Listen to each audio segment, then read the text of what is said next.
Selamat datang di channel Di Luar Nalar coy, kali ini GW bakal cerita dari para penculik G30S.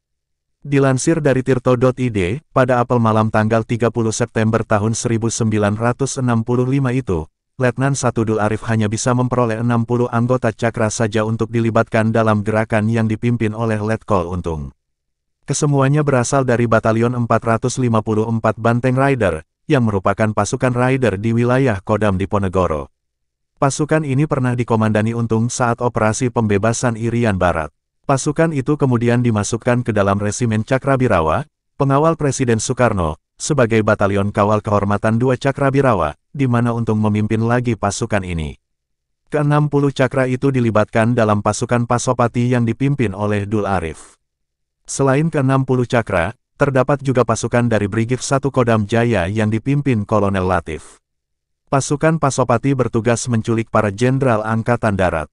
Dari 7 jenderal sasaran, pasukan ini hanya mendapatkan 6, yakni Letnan Jenderal Ahmad Yani, Mayor Jenderal Suprapto, Mayor Jenderal MT Haryono, Mayor Jenderal S. Parman, Brigadir Jenderal Sutoyo Siswomiharjo, dan Brigadir Jenderal Dipanjaitan. Mereka gagal mendapatkan Nasution dan hanya membawa ajudannya yang masih muda dan mirip Nasution. Semua dibawa ke lubang buaya, Cililitan, hidup atau mati. Ahmad Yani dan Panjaitan termasuk yang tak bernyawa ketika sudah di lubang buaya. Di antara ke-60 Cakra itu, ada prajurit bernama Bungkus. Seperti Dul Arif dan pembantu Letnan II Jaharup, Bungkus berasal dari daerah Tapal Kuda di Jawa Timur yang kental budaya Maduranya. Bungkus awalnya adalah pejuang dalam pasukan Enjing Laut di Jawa Timur. Setelah 1949, Bungkus pernah dikirim melawan Republik Maluku Selatan di Buru. Belakangan, pasukannya dimutasi ke Jawa Tengah, kemudian pasukannya menjadi pasukan pemukul andalan Banteng Rider. Disinilah letak ironinya, Ahmad Yani yang diculik sebagian anggota Cakra itu adalah pendiri pasukan Banteng Rider, kesatuan asal ke-60 Cakra tersebut.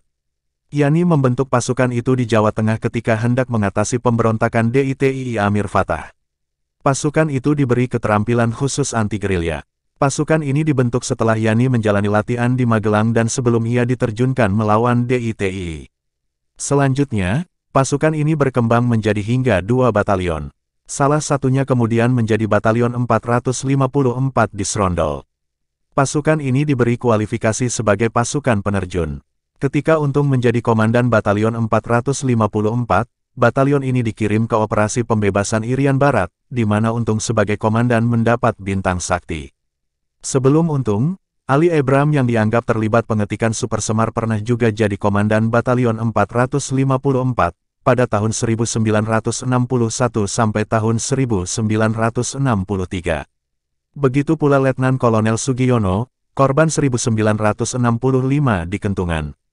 Ia pernah memimpin batalion ini dari 1954 hingga 1957. Ia dianggap komandan kedua setelah Kapten Hardoyo. Yasir Hadibroto, orang yang terlibat dalam kematian Ketua CCPKI, Dipa Nusantara Aidit, juga pernah jadi komandan keempat, tahun 1959 sampai tahun 1960. Setelah G30S, Mayor Rudini yang pernah jadi Menteri Dalam Negeri pernah juga memimpin batalion ini. Juga perwira bernama Sahirman, sejak 1960 hingga 1961. Kala menjabat, pangkatnya mayor. Dalam sejarah Jawa Tengah, Sahirman disebut sebagai nama komandan G30S cabang Jawa Tengah. Pasukan ini belakangan berubah menjadi Batalion 401 lalu berubah menjadi 400. Namun ia tetaplah pasukan pemukul reaksi cepat. Untung yang buntung, kami jumpai kawan-kawan kelompok pimpinan militer pada malam sebelum aksi dimulai, dalam keadaan sangat letih disebabkan kurang tidur. Misalnya, kawan-kawan Untung 3 hari berturut-turut mengikuti rapat-rapat Bung Karno di Senayan dalam tugas pengamanan, tulis Suparjo dalam tulisannya soal kegagalan G30S, seperti dilampirkan John Rosa.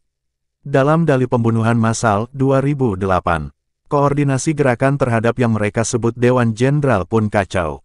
Bahkan ada perwira-perwira yang semula ikut dalam rapat-rapat sebelum gerakan mulai mengundurkan diri.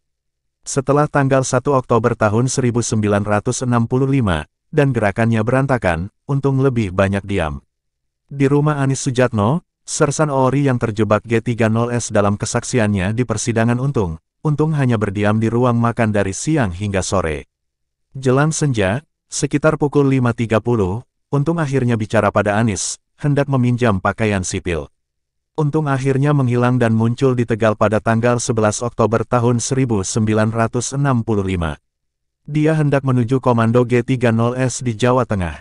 Seandainya bersikap tenang dan tidak lompat dari bis setelah melihat tentara, Untung barangkali tidak akan bernasib apes. Sekali lagi, setelah di lubang buaya, Untung sial lagi. Orang-orang yang melihatnya melompat mengira dia copet yang habis mencopet di bus tersebut. Sialnya Untung salah lompat. Dia menerjang tiang listrik. Setelahnya dikeroyok hingga babak belur. Setelah dipermak massa hingga babak belur, Untung bukannya ditangkap polisi kombatan macam Brimob atau polisi militer. Untung digiring pertahanan sipil, Hansip. Penerima bintang sakti, atas jasanya dalam perebutan Irian Barat itu, tidak gagah lagi, meski dirinya berusaha bersikap layaknya seorang perwira. Letkol Untung, pimpinan Dewan Revolusi, tetap memperlihatkan gengsinya sebagai perwira, meskipun pakaiannya sudah lusuh dan hanya mengenakan sendal jepit. Ketika ditanya interrogator tentang jabatan apa nanti di pemerintahan yang bakal dia dapat jika PKI menang, Untung mengatakan dengan sikap tegas bahwa pertanyaan interrogator itu tidak relevan. Karena itu ia tidak mau menjawab. Padahal di ruangan itu sebuah aula, penuh dengan tahanan PKI yang sedang diperiksa sambil dipukuli dan dibentak-bentak. Suaranya hiruk-pikuk, jawabnya sambil senyum. Misbah Yusabiro menulis tentang Untung dalam Kenang-kenangan Orang Bandel 2009. Untung akhirnya diadili dan dihadiahi vonis mati pada tanggal 6 Maret tahun 1966. Letnan Jenderal Soeharto selaku Menteri Panglima Angkatan Darat membubuhkan tanda tangan surat eksekusi esok harinya, pada tanggal 7 Maret tahun 1966. Untung mencoba meminta grasi kepada Presiden Soekarno yang mulai ompong kekuasaannya pada April tahun 1966, dan permohonan itu ditolak oleh Mahkamah Agung. Padahal Untung meyakini Soeharto akan menolongnya. Kematian pun menyapa Untung alias Kusman yang bernasib buntung. Terima kasih sudah menonton coy, semoga hidup kalian selalu menyenangkan, jangan lupa di-share coy.